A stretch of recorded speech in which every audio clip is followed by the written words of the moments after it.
હાથીનો પગ આવે ચેપાઈ જાય ને એટલે પછી કીડીયું બોલી અમારા જેવું કામ પડે ને તો અમને કહેજે.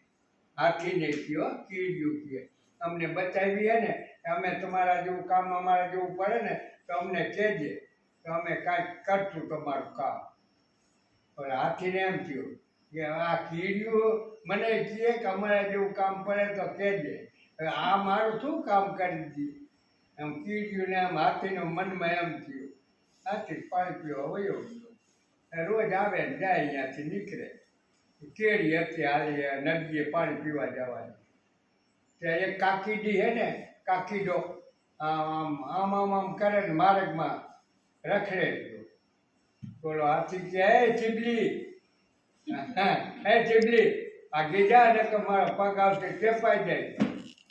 શું કે ચીબલી મને કીધી મારો ઘરવાળો કે અમારી નાચમાં પટેલ છે અને મને ચીબલી કઈ બોલાવે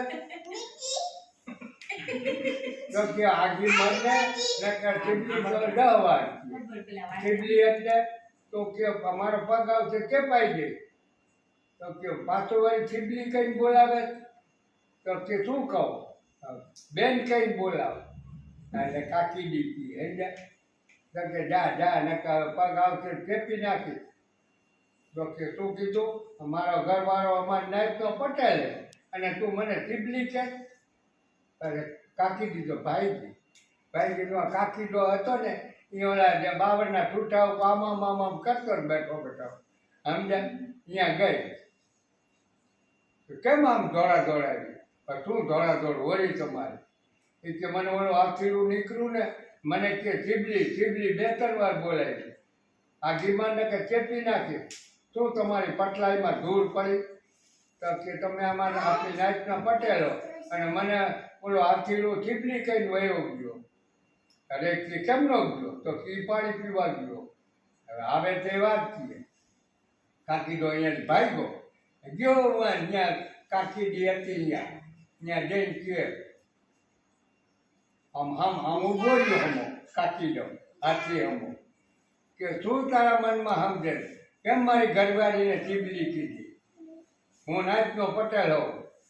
તો કે હવે જાને ભાઈ હવે આમ તો શું કામ ને હવે હું પગ દઈશ તો ચેપાઈને મરી જઈશ તું પટેલો તો શું હોય તો શું કીધું કે પટેલ એટલે શું કીધું હું કાંઈ તારા દ્વારા કાઢી નાખી દો કે હવે કાકી દો કે કાકી દો તારો ખારો થયો હાથી તો બિચારો શું કરે હું આમ આમ કરે એટલે તો આ વળગે ન આવે વાહે જતો વાહલા પગે ચડતો કાનમાં ગળી ગયો.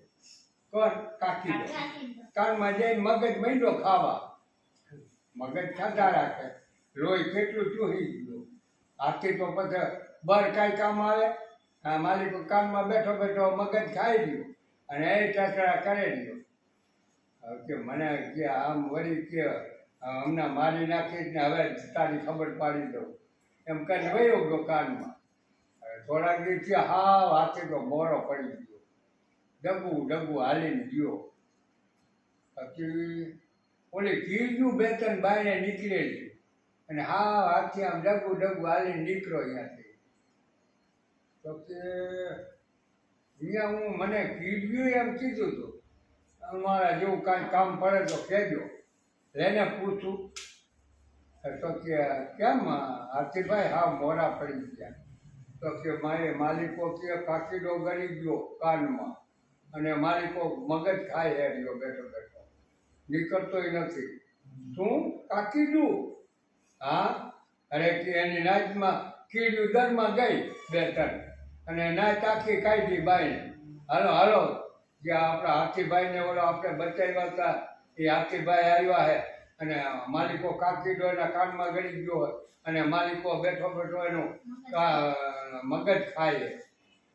તો કે હાલો હાલો આપણે નાચ આપી પગેથી ચડ્યું અને કીડ્યું તો ભાગ્યું કાનમાં ગયું બધું. કાકીડાના રૂવાને ચોટી ગયું કીડીઓ કાકીડાને ચૂહી અને હાવ ખાઈ ગયું લોહી અને કાકીડો ખોખું કરી નાખ્યું. ખોખું કાઢીને ઢળીને કાઢ્યું બાઈને આ તારું અરે મગજ ખાતો હતો ને અમારા જેવું કામ કર્યું છીએ અમે. તમે જો આ મને બચાવી હતી કે અમે તમારું કામ કર્યું. હવે કીડીએ હાથીને બચાવ્યો. આના ઉપરથી આપણે એટલું જ શીખવું જોઈએ કે કોઈ માણસને નાનું ન સમજવો જોઈએ, તેનું પણ એટલું જ મહત્ત્વ છે. આમાં કીડી હાથી કરતાં નાની છે, પણ હાથી કરતાં પણ મહાન કામ કરી બતાવ્યું. એટલે જીવનમાં ક્યારેય પણ કોઈ વ્યક્તિને નીચો ન ગણવો. તેનું પણ ક્યારેક કામ પડે જ છે અને જરૂર હોય છે, તેનું કામ તે પ્રમાણે હોય છે.